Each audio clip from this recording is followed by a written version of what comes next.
다음 중요한 그러한 그 뇌하체 전엽 호르몬은 그 프로오피오 멜라노코틴, 그래서 약자로 POMC. 전에는 이걸 우리가 그냥 단순하게 갑상선 부신 피질 자극 호르몬 ACTH라고 얘기를 했었는데, ACTH뿐만 아니라 여기 나온 것처럼 베타 리포트로핀, 알파 감마 리포트로핀, 알파 멜라노사이트 스티뮬레이팅 호르몬, 베타 멜라노사이트 스티뮬레이팅 호르몬 MSH, 베타 엔돌핀, 메트 엔카케팔린, 그리고 많은 그러한 호르몬들이 어디로부터, POMC가 프로 호르몬이라고 그랬었잖아요. 프로 호르몬, 전구 호르몬이에요.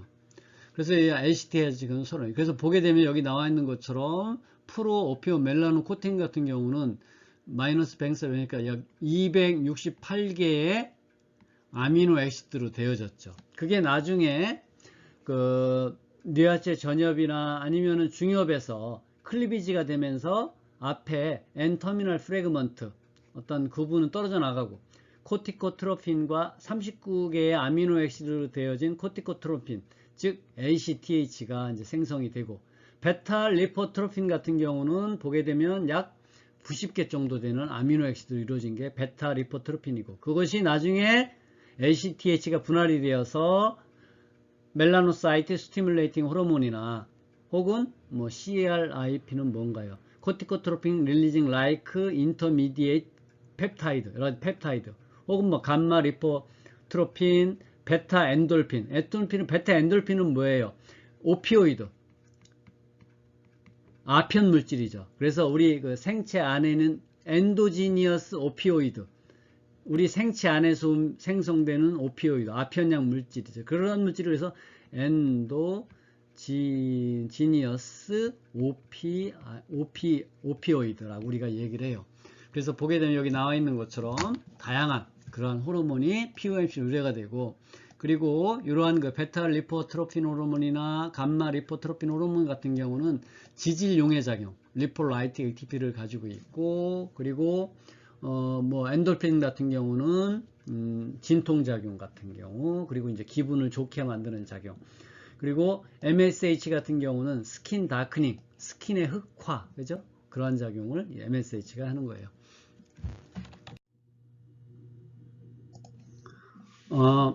뇌하체 전엽 호르몬의 네 번째로서 그 ACTH 혹은 이제 코티코트로핀이라고 얘기를 합니다. 그래서 이것은 그 이전 슬라이드에서 여러분이 보셨던 그 POMC, 프로 호르몬인 POMC에서 효소의 작용에 의해서 생성되는 그러한 그 산물이죠.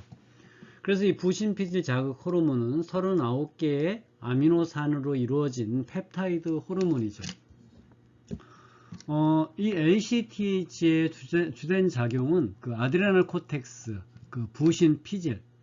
혹시 이제 부신 피질 중에도 이제 여기 나와 있는 요 그림처럼 요게 이제 부신이죠. 이런 어떤 그 신장 바로 위에, 밑에 이제 신장이 있고 그 위에 있는, 그런데 요 마찬가지로 요 부신 아드레날 글랜드도 그 뇌하수체처럼 발생학적으로 기원이 다른 두 개의 조직이 모여서 하나의 기관을 이루는 거죠. 그래서 여기 안에 있는 빨간색, 요게 이제 그 뉴런이 퇴화되어서 뭐 장크롬 친화성 세포, 여기 이제 컬러풀하게 나왔죠. 그것은 이제 신경 그 카테콜라민을 분비하는 그 안에 수질이고, 밖에 피질, 그 피질이 이제 세 개의 층으로 되어 있어요. 가장 안쪽이 그 조나 레티쿨라리스, 망상대라고 얘기하고, 그 다음이 조나 페스큘라타, 속상대라고 얘기하죠. 그리고 가장 위에 표면이 그 수구대가 아니라 사구대,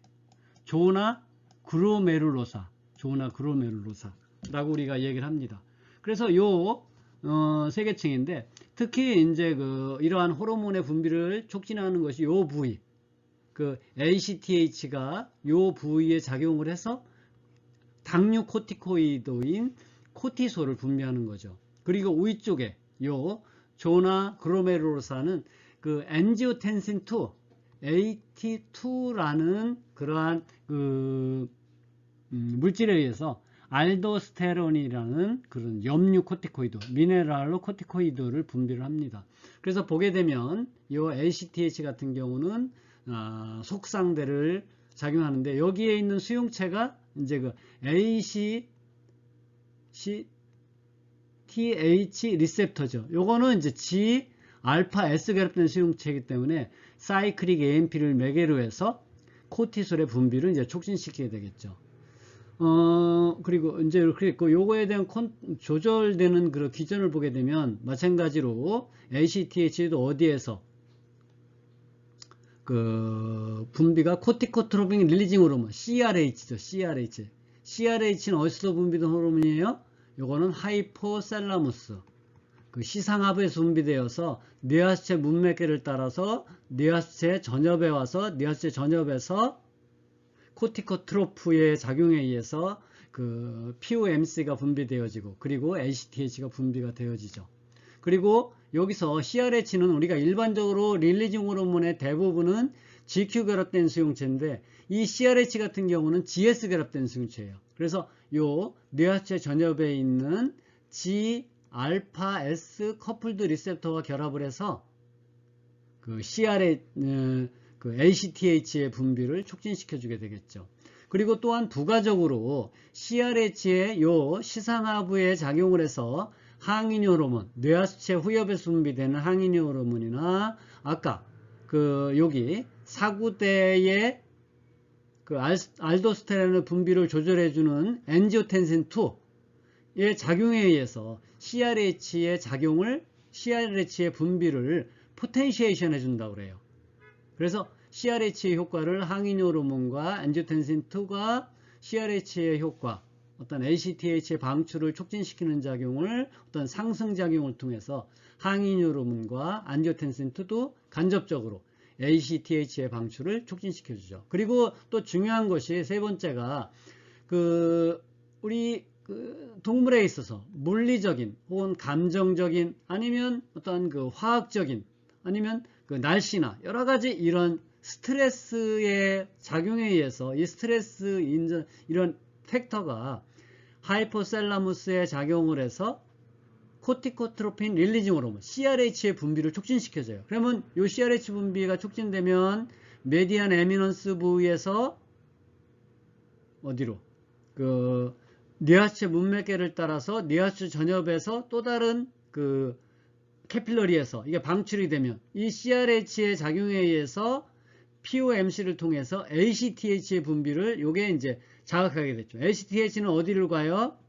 조나 페스큘라타 속상대에 가서 속상대에서 코티솔의 분비를 촉진시켜줘요. 그래서 이것을 우리가 뭐라고 얘기를 하냐면 하이포셀라무스, 피튜어터리 그랜드, 아드레날 그랜드, 엑시스, 시상하부, 뇌하수체 전엽, 부신, 축이라고 얘기를 하는 거예요. 그래서 이게 하나의 축을 이루죠. 그죠? 위로부터 시상하부로부터 시상하부에서 뇌하수체 전엽, 뇌하수체 전엽에서 아드레날 그랜드까지 하나의 어떠한 그런 축을 이루고 있어요.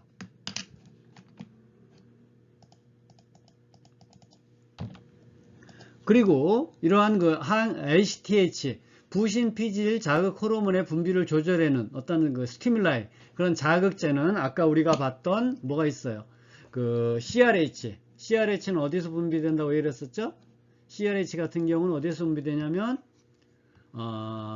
시상하부, 그리고 여자 스트레스, 어떤 하이폭시아, 저산소증이나 감염이나 아니면 트라우마, 물리적인 아니면 어떤 감정적인 아니면 화학적인 그런 스트레스에 의해서도, 하이포글리세미아도 저혈당증, 그리고 항인효로 아까 얘기했죠. ATH 아니면 엔지오텐신 2, 그리고 알파나 베타 아드레너직 아고니스트, 이러한 것들이 ACTH의 방출을 촉진시켜줘. 억제제는 뭐예요? 코티솔이 분비가 되게 되면 이게 네거티브 피드백 기전에 의해서 ACTH의 방출도 억제해주고, 또 어디까지? CRH의 방출도 억제해주죠. 그래서 이걸 우리가 음성 뒷목이 기전에 의해서 코티솔에 의해서 CRH나 ACTH의 방출을 억제해줍니다.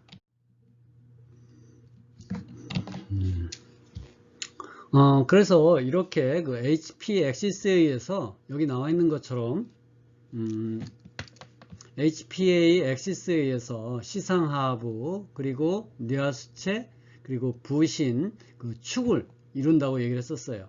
그래서 이러한 그 시스템은 여러 가지 그 우리 그 신체에 다양한 그러한 그 기능에 영향을 미치고, 또한 이러한 것들은 그 호르몬에 의해서 그 상위 그 조절계의 분비를 조절해주는 어떤 그 피드백 기전, 되먹이 기전에 의해서 서로 상호작용을 하는 것을 알 수 있습니다. 그래서 아까도 얘기했지만 스트레스에 의해서 다양한 환경적인, 물리적인 아니면 화학적인 스트레스에 의해서 시상하부에서 CRH의 분비를 촉진시켜주고, 요 CRH는 어디에 생성되는 거예요?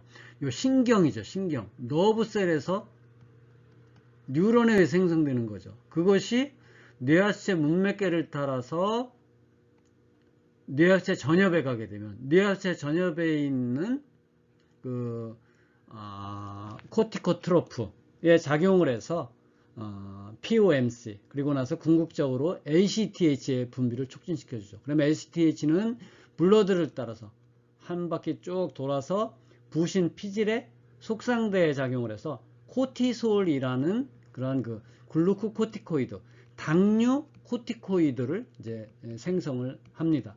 그래서 이게 스트레스에 의해서 하나의 어떤 축을 이뤄서 이것을 우리가 HPA 혹은 뭐 HTPA 엑시스라고 우리가 이런 단어를 썼어요. 그래서 이거는 신경과 내분비계의 어떤 인터랙션이죠. 왜냐면 이건 너브, 뉴런에 의한 작용이고 이 작용들은 엔도크라인이기 때문에 뉴로 엔도크라인 시스템이 신경과 내분비가 컴플렉스를 이뤄서 반응을 하는 거예요. 그래서 뭐를 조절해 주냐면 어떤 스트레스에 의해서 이러한 시스템이 활성화됨으로 인해서 많은 신체의 그러한 그 과정들, 우리 신체에서 일어나는 과정들, 뭐 소화시키고 아니면 뭐 이물질에 대해서 반응하는 어떤 면역계, 그리고 무드, 어떤 기분이나 아니면 감정, 이러한 것들이 이제 조절이 이루어진다고 그래요. 그래서 CRH, ACTH 그리고 부신 피질에서 분비되어지는 글루코코티코이드인 코티솔이 이렇게 서로 연관이 되어져 있어요.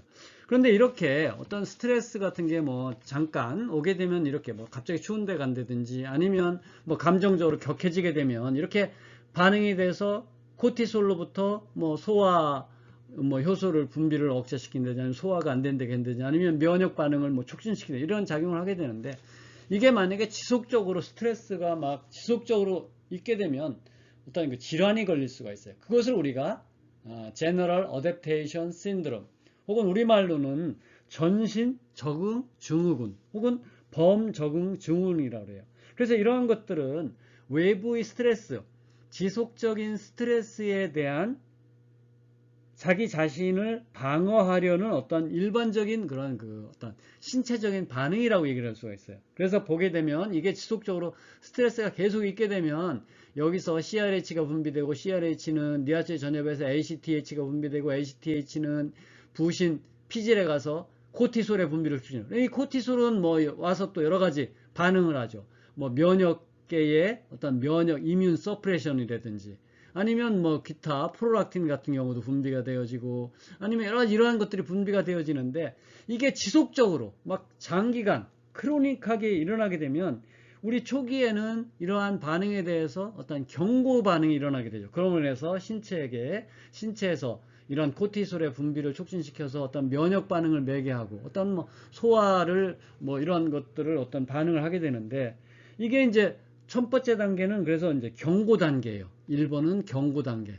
우리 신체가 외부의 스트레스를 받게 되면 신체에서 어떤 경고음을 울리게 되죠. 그리고 나서는 우리 신체가 그 외부의 스트레스에 대해서 이제 저항하는 어떤 저항 단계.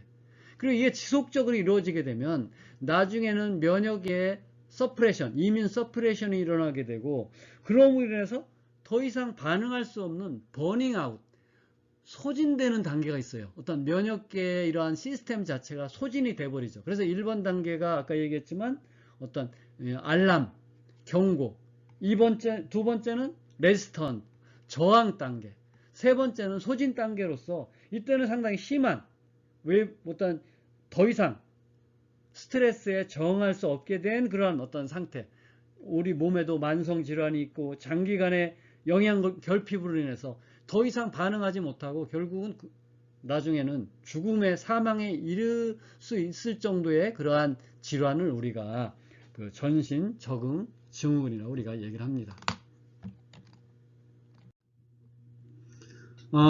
다섯 번째가 이제 그 성장 호르몬이죠. 그로스 호르몬. 그래서 다른 말로는 우리가 소마토트로핀, 그래서 GH 혹은 STH라고 우리가 얘기를 합니다. 먼저 이 그로스 호르몬의 이제 구조를 보게 되면 여기 나와 있는 것처럼 그로스 호르몬 같은 경우는 191개의 아미노 액시드, 아미노산으로 이루어진 프로틴, 단백질 호르몬이에요. 그리고 구조가 프롤락틴과 상당히 유사하다고 그래요.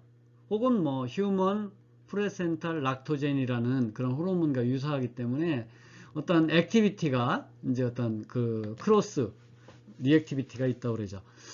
그래서 크로스 리셉터는 이전 것들은 대부분 GPCR인데 그로스 호르몬의 리셉터는 여기 나와 있지만 그 리셉터 타이로신 카이네이즈, RTK. 그래서 리피드 바이레이어를 한 번 스패닝하는 것이죠. 그리고 나중에 이게 이제 두 개가 이렇게 모아져서 리셉터 다이머라이제이션을 통해서 라이겐드 그로스 호르몬의 바인딩 포켓이 형성이 되고, 그럼으로 인해서 나중에 요 사이토졸릭 부위의 카이네이즈에 의해서 이게 이제 인산화되게 되죠. 그렇기 때문에 우리가 리셉터 타이로신 카이네이즈라고 우리가 얘기하는 거예요. 그래서 그로스 호르몬 리셉터 같은 경우는 사이토카인, 그로스 호르몬, 프롤락틴, 에리드로포이틴 리셉터 패밀리, 이 슈퍼 패밀리의 한 그룹이에요. 그리고 사이토졸릭, 이 세포질 안쪽에 타이로신 카이네이즈, 인산화시킬 수 있는 그러한 그 카이네이즈를 함유하고 있는 그러한 그 리셉터 단백질이죠. 그리고 이러한 것들은 그 상당히 그 스페시픽, 종 특이적이라고 우리가 얘기를 한다고 합니다. 그래서 종 간에 어떤 작용이 상당히 약하죠. 상당히 종 특이성이 높고, 이게 이제 그로스 호르몬 같은 경우는 일반적으로 나중에 우리가 여기서 공부하겠지만, 그로스 호르몬 주된 작용은 그로스 앤 메타볼릭 액션, 우리 신체를 성장시키고 다양한 그런 그 대사적인 작용을 하기 때문에 그로스 호르몬이 결핍이 되게 되면 난쟁이증과 같은 어떤 성장의 지연이 일어날 수가 있어요. 그래서 이 그로스 호르몬을 지금은 그 휴먼 리컴비넌트, 어떤 유전공학 기법에 의해서 그로스 호르몬을 합성하게 되는데, 오래전에는 그로스 호르몬이 어떤 신체, 애들이 자랄 때 중요한 역할을 한다고 알긴 알았지만, 그로스 호르몬을 합성할 수 없기 때문에 예전에는 여기 나와 있는 것처럼 카데버가 뭐예요? 사체죠, 사체.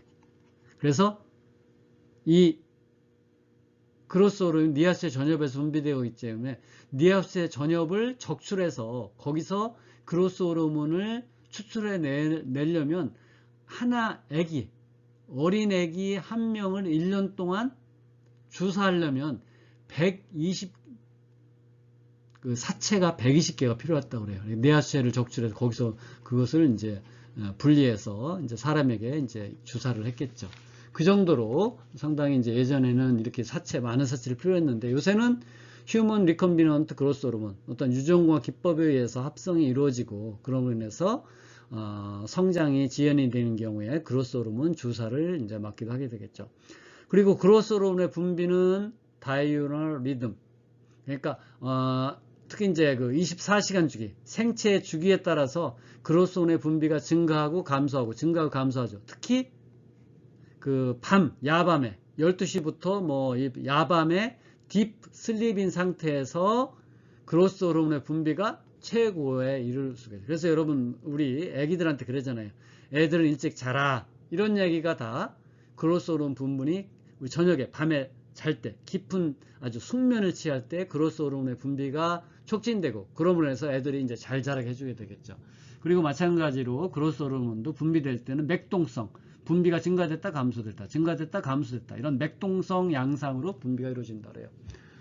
그리고 이러한 그 그로스 호르몬의 어떠한 그런 관련된 질환으로서 그 다피즘, 그 난장이증이 있어요. 그 난장이증이라는 것은 여기 먼저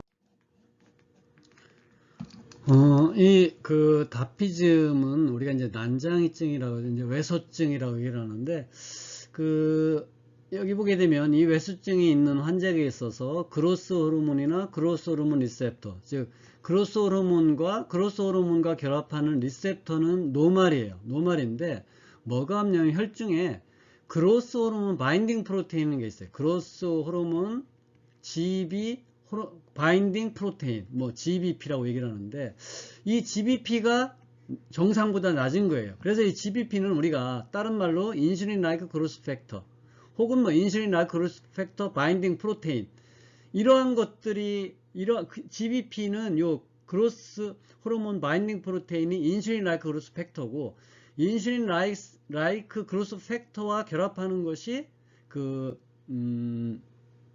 인슐린 라이크 그로스 팩터 바인딩 프로테인이죠. 그래서 그로스 호르몬이나 그로스 호르몬 리셉터는 정상이지만 이 그로스 호르몬에 의해서 작용을 매개하는 IGF나 IGF 바인딩 프로테인의 혈중의 레벨이 낮아짐으로 인해서 그로스 호르몬이 정상적으로 그로스 신체의 어떤 성장이나 어떤 메타볼릭 액션을 하지 못하는 경우를 우리가 다피즘, 그 외소증이라고 얘기를 하죠. 그래서 이러한 것은 1966년도에 이스라엘의 과학자인 라론이라는 과학자에서 처음 발견됐다고 해서 라론 다피즘, 그 라론의 그런 그 외소증이라고 우리가 얘기를 합니다.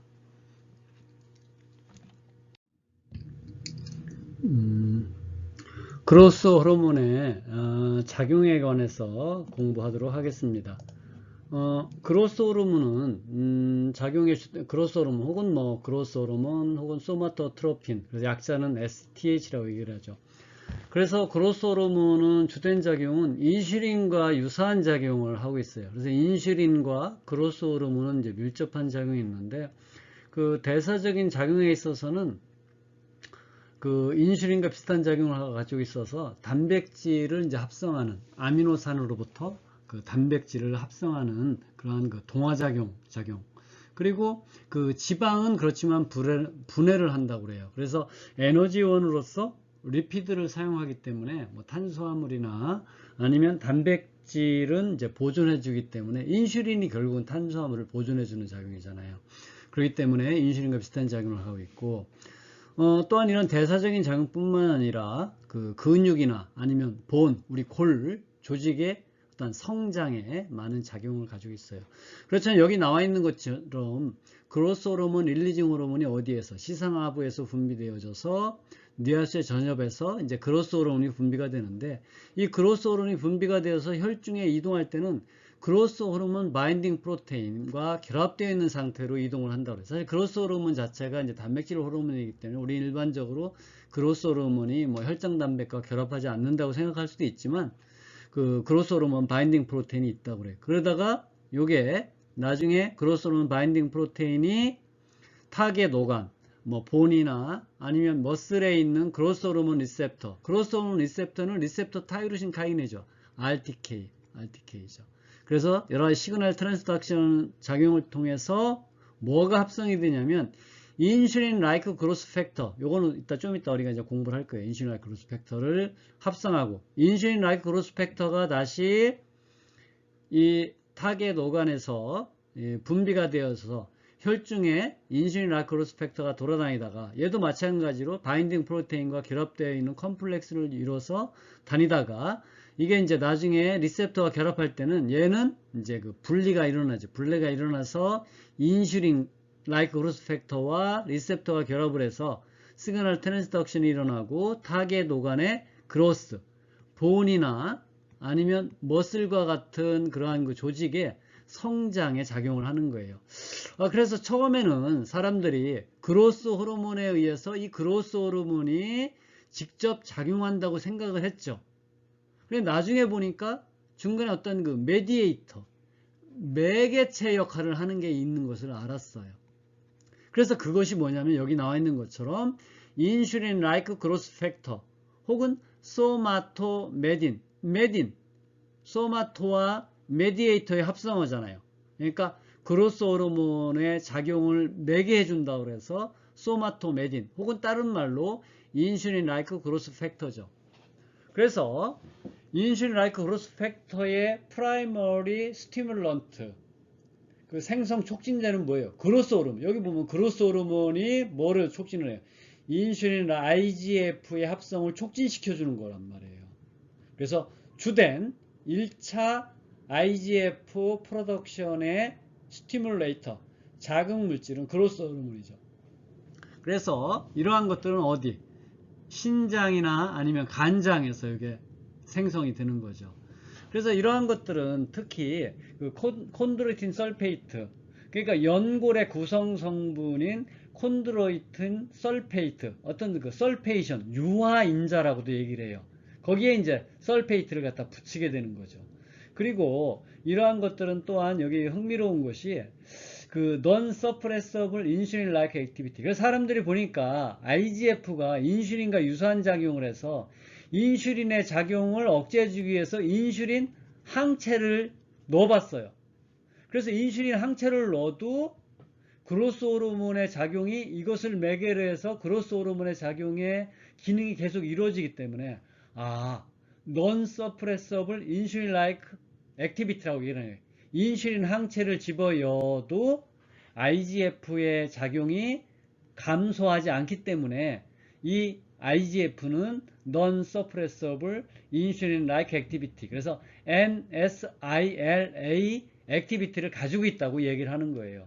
그리고 또한 이 IGF 같은 경우는 마이토제닉 이펙트, 그리고 다이아베토제닉 이펙트, 인슐린-like 액티비티. 그래서 각각의 이러한 작용은 뭐냐면, 그래서 이러한 것들은 마이토제닉 이펙트는 그 우리말로는 그 세포 분열 촉진 인자.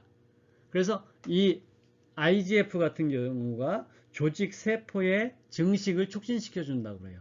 그리고 다이아베토제닉 이펙트, 어떠한 그 당뇨 원성이죠. 그래서 일반적으로 그로스 호르몬은 인슐린과 유사한 작용을 한다고 하지만 그 그로스 호르몬에 의해서 그로스 호르몬이 분비가 되게 되면, 장기간 분비되게 되면 인슐린에 대한 어떤 센시티비티가 감소한다고 그래요.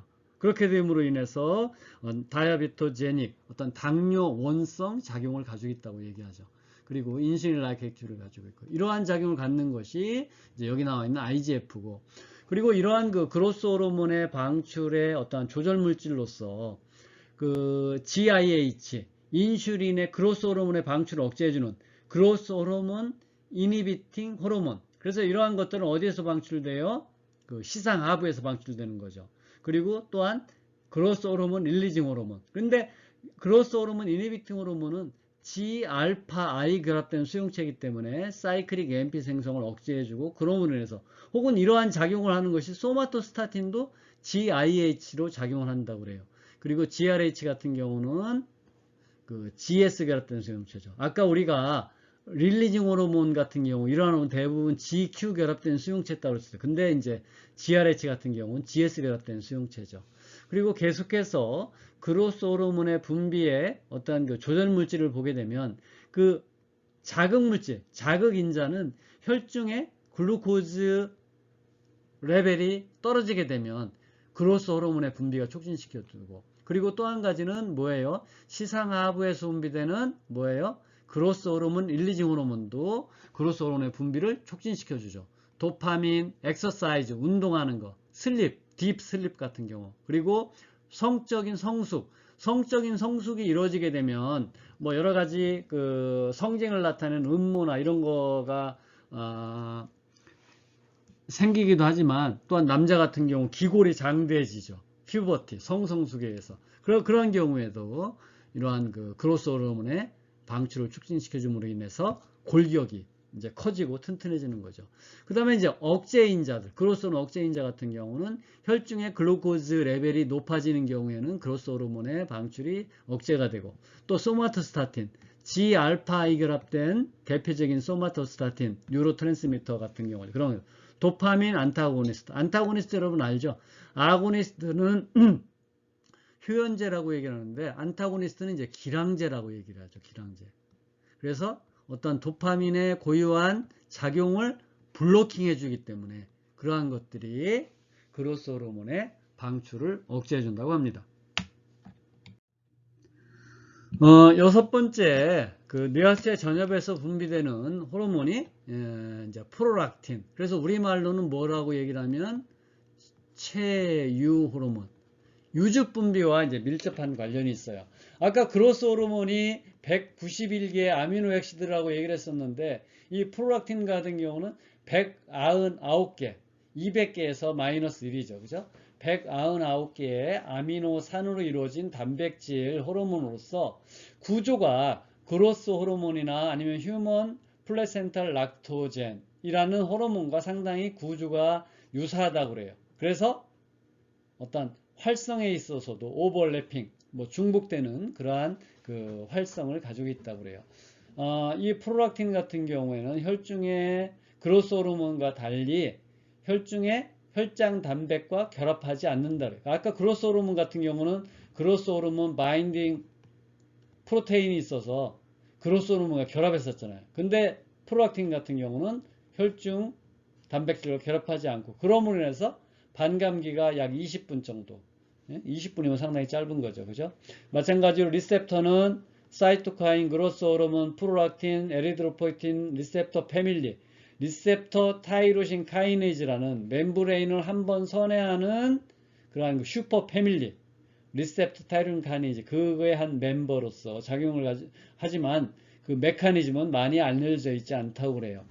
그렇지만 이 프롤락틴이 수용체와 결합해서 그 세포에서 칼슘 농도가 높아지는 그것을 봤을 때 볼테이지 디펜던스 칼슘 채널이 열리는 것 같다고 어떤 추측이 되어져요. 어쨌든 간에 칼슘이 증가하는 그러한 작용을 통해서 어떠한 그러한 프롤락틴이 기능을 하는 것을 알 수 있습니다. 그리고 이 그로스 호르몬도 마찬가지로 프롤락틴 리셉터와 크로스 리액트, 어떤 그런 그 교차 반응을 하게 되는 거죠. 사람에게 있어서. 주된 그러한 그 기능을 보게 되면 여기 나와 있지만 세 가지 주요한 기능이 있습니다.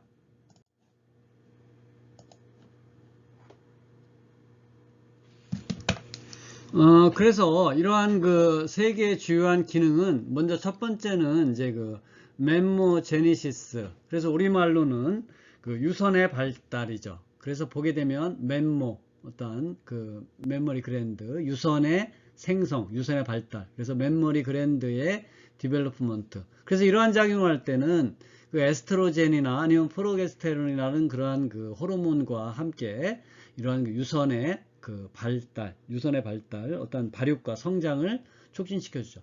두 번째는 그 유즙의 생성, 락토제니시스, 밀크의 생성. 그래서 이니시에이션 오브 락테이션, 최유 생산.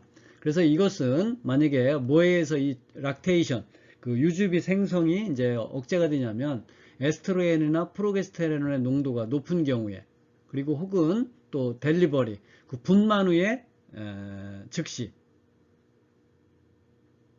그래서 그렇지만 일반적으로 에스트로겐이나 프로게스테론에 의해서 락테이션, 그 비유, 어떤 유즙의 생성이 억제가 되는데, 애프터 델리버리, 그 분만 후에는 일반적으로 에스트로겐이나 프로게스테론이 떨어짐으로 인해서 프롤락틴에 의해서 유즙의 어떠한 그런 그 분비가 이제 증가된다고 그래요. 그리고 세 번째는 그 유즙 분비의 유지, 갈락토포이시스, 유즙 분비, 밀크 프로덕션이 어떤 옥시토신이라는 뇌하체 후엽 호르몬과 함께 작용에 의해서 유즙의 생성이 이제 유지되는, 유즙 분비의 유지. 이 세 가지 기능, 멤모제니시스, 락토제니시스, 갈락토포이시스, 즉 유선의 발달, 유즙 생성, 유즙 분비의 유지. 그렇기 때문에 이것을 우리가 치유 호르몬이라고 얘기를 하는 겁니다. 이러한 그 프롤락틴의 그 분비 조절 물질을 분비 조절 양상을 보게 되면 프롤락틴을 분비를 촉진하는 그 촉진제로서는 nursing, 아기를 이렇게 봐주는 것, 혹은 breast manipulation, 아기들이 이제 우유를 먹기 위해서 이제 유방을 이렇게 이제 만지고 아니면 입으로 이제 아기들이 빠는 행위들, 이러한 것들, 혹은 그 스트레스를 받게 되는 경우, 그리고 호르몬 중에도 프롤락틴 릴리징 팩터, 이것은 어디에서 분비되겠어요? 하이포셀라무스에서 분비가 되겠죠. 에스트로겐, 세크레틴, 글루카곤, 이러한 것들에 의해서 프롤락틴의 분비가 촉진되어지고 슬립,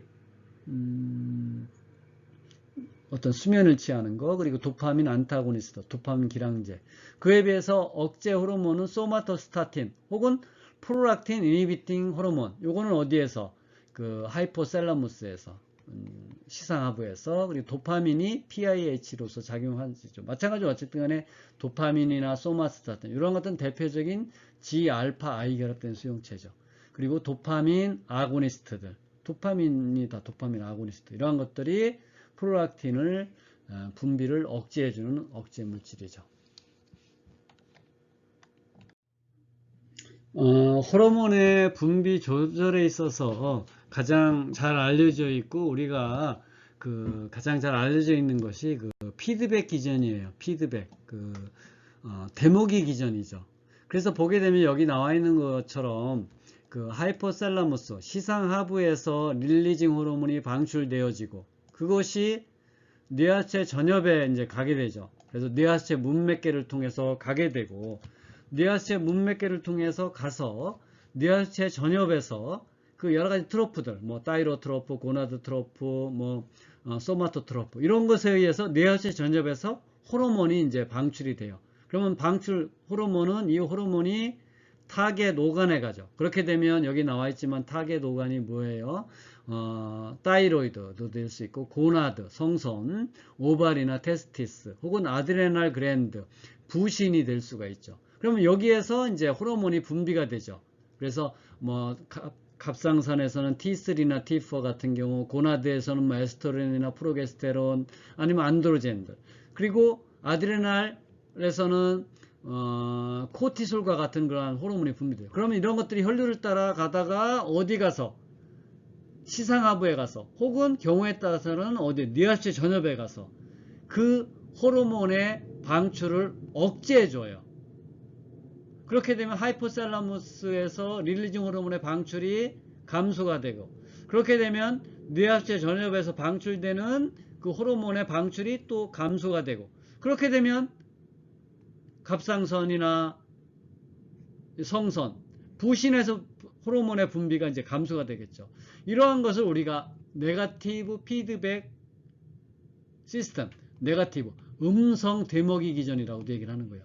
근데 간혹 가다가 이 호르몬이, 릴리징 호르몬이 방출이 되어서 뇌하체 전엽에서 호르몬이 방출이 되어지고 타겟 오간에 가서 분비되어지고, 그 타겟 오간에서 분비되는 호르몬이 도리어 시상하부나 아니면 뇌하체 전엽에서 분비를 촉진시키는 경우도 있어요. 그러한 경우에는 양성 데모기 기전이라고 얘기를 하는 거예요. 그래서 이러한 피드백 시스템, 네거티브가 됐던 포지티브가 됐던 어떤 데모기 기전에 의해서 호르몬이 방출이 조절이 됩니다.